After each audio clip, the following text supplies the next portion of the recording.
Reddit Ask Me Anything. I've cleaned up after murders, suicides, and more. Ask me anything. I work a job where anything that messes up a property, I can be called in to fix. This means floods, fires, vehicle impacts, wind damage, biohazards such as bodies, bodily fluids, etc. This type of damage can happen to any property obviously. So I've worked in social housing for homeless occupants, as well as multi-million-dollar mansions, government buildings, name it. The thing people seem most interested in, however, is trauma scenes. I've cleaned up after suicides, murders, natural deaths, train strikes, fatal house fires, etc. If you're curious, I'll answer pretty much anything, so shoot.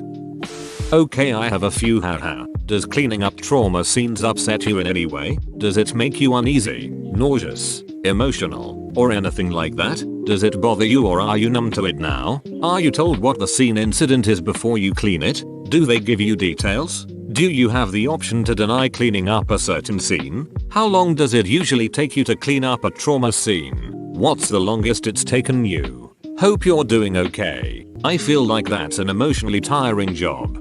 Good questions. At one point in my life I spent over a month and a half in the ICU with an ill family member. I saw all sorts of horrible stuff in that wing of the hospital. This gave me a pretty rationalized and stoic view of death and all the things that go along with it. I am not bothered at all by blood or fluids. Smells can bother anyone and make them nauseous, but that seems like more of a mechanical reaction as opposed to psychological. You never forget that smell either. The way I see it, if it doesn't bother me enough to refuse the work, it's better I do it than someone who thinks they might be able to handle it and have them regret their choice. It can screw people up in the long term for sure. I'm always told what the general cause was, and usually a rough estimation of the affected areas unless people couldn't stand going into the property, which has happened before but only with the really odorous scenes. Anybody can deny these jobs. The company knows it's not something most people can go about their normal lives after experiencing.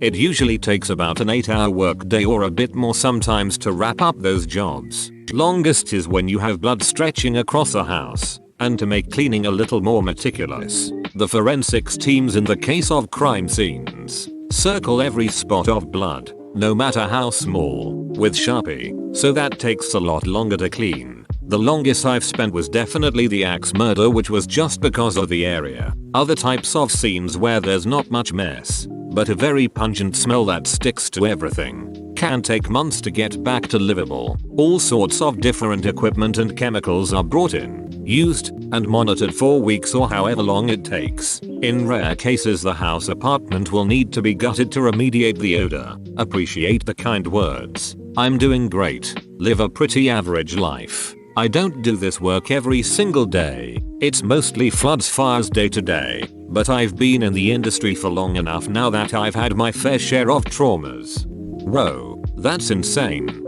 Thank you for taking the time to respond, but I have a few more questions if you don't mind. Are you a man or a woman? Do you have a family of your own? Husband, wife, kids, pets? Would you say your work or the trauma scenes specifically have changed you as a person? Is the change, if any, noticeable to your family or friends? How old are you? How long have you been doing this? Why do you continue to do this work when you know you can be faced with such gruesome scenes?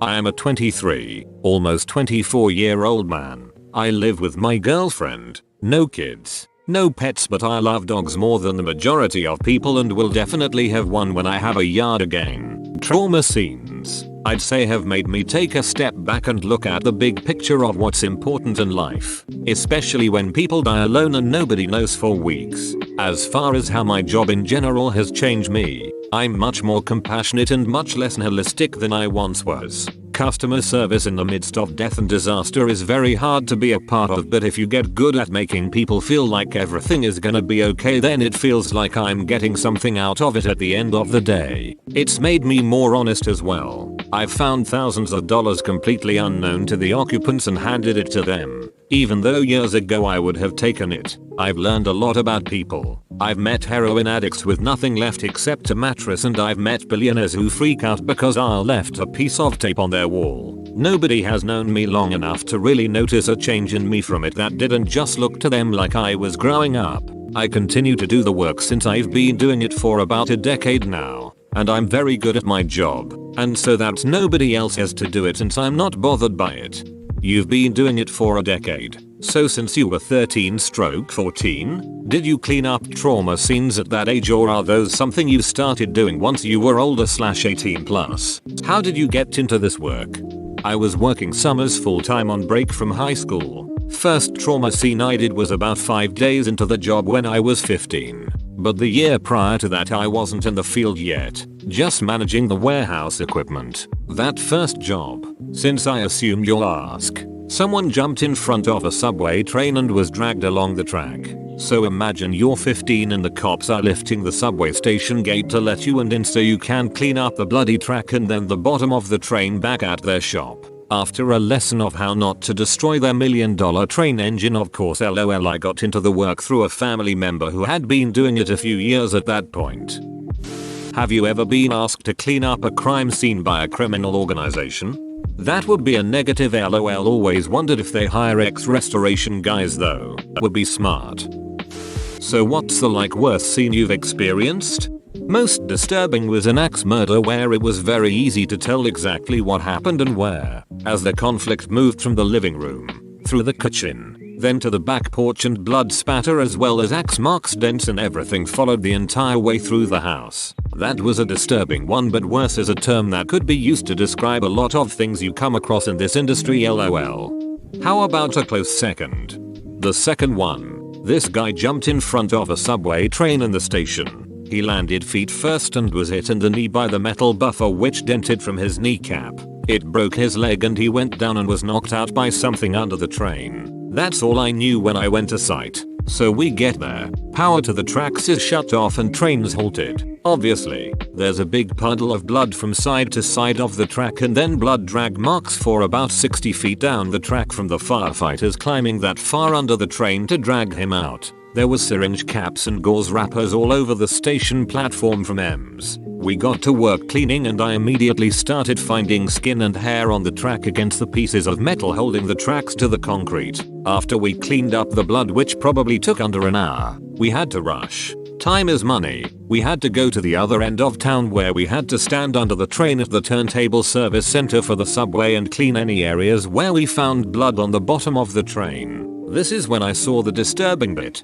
He had sit up delusional after being knocked out while the train was still moving. I'm sure you can imagine there's a lot of parts under a train that when moving fast aren't friendly to the forehead. I saw a splatter on the corner of a metal box under the train, then where the train came to rest. Chips out of the paint and dust as well as nail marks from him panicking and clawing at the bottom of the train in pain, likely in shock, not knowing what's going on or where he is after being concussed. Those are the only things that still duck with me. Disturbing absence of suffering is exponentially worse to me than bodily fluids and putrefactive odors.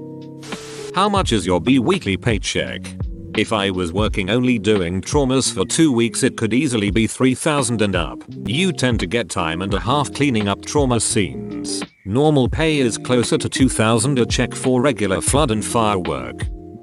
Have you ever been on a site and felt fear for your safety or life? When dealing with outdoor property, is it easier or harder to contain whatever the problem is that you are trying to clean up, be it chemical spills, fire, or traumatic scenes?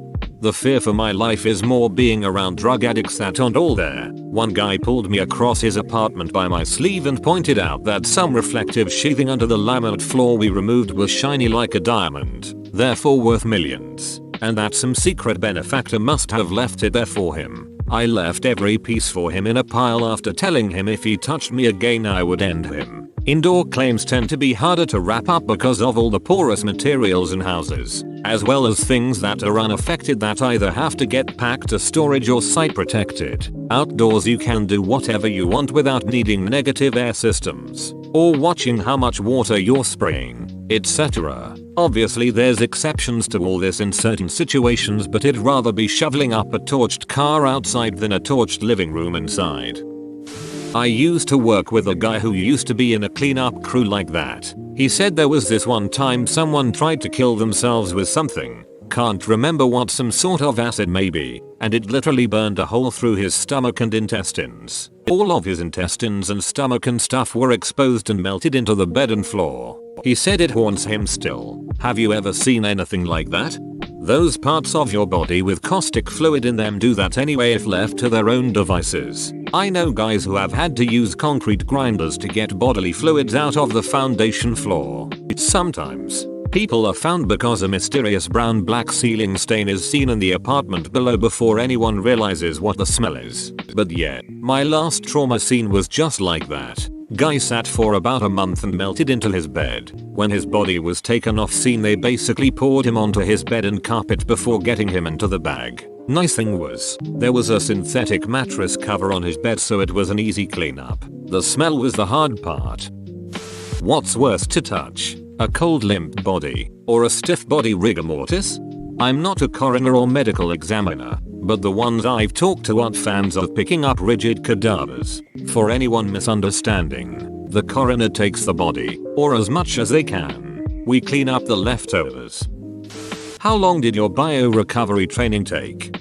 No formal trauma training. Just experience mostly and hands-on training with people that have been doing it for longer than I've been alive. That being said, I have had other training courses surrounding my profession. What is the worst thing you have cleaned up? 4 20x 20 feet concrete rooms filled with about 4 inches of raw sewage from the apartments above. Tampons, paper towel, half-digested food, and shit everywhere. I had this job for over 2 years. It can be pretty exciting. I'm interested in checking back to read your answers. There's always something new. Yep, even on normal day-to-day flood and fire work, always something new. Get to meet so many doggers too. Do your GFs ever seem to be weary about you knowing how to clean up a messy situation? My girlfriend brags about it at parties, get-togethers to people who then just ask me questions all night. Good icebreaker, I suppose. Just gonna send them to this Ask Me Anything from now on though, lol, so no, not wary at all. If anything, she's happy because when I clean something it tends to be to an almost OCD standard. What are the best chemicals to clean up blood? We use very strong ammonia and sometimes a special analog of bleach water that doesn't damage things, since the blood remover, ammonia, damages a lot of materials like wood cabinetry, flooring, etc. What exactly is your career called anyhow? And how closely do you work with morticians and other professionals of that nature, if at all? I am technically a water/fire restoration technician, but we put on a lot of different hats in this industry. I just have scenes released to me. We don't talk to the cops and firefighters or coroners either. Maybe a quick rundown of the scene to my supervisor or manager, but that's it for the most part. Whoa, you made it to the end? You're a ducking beast. I'll cut you a deal. Smash like and subscribe for more curated content. It's free and that's a great price.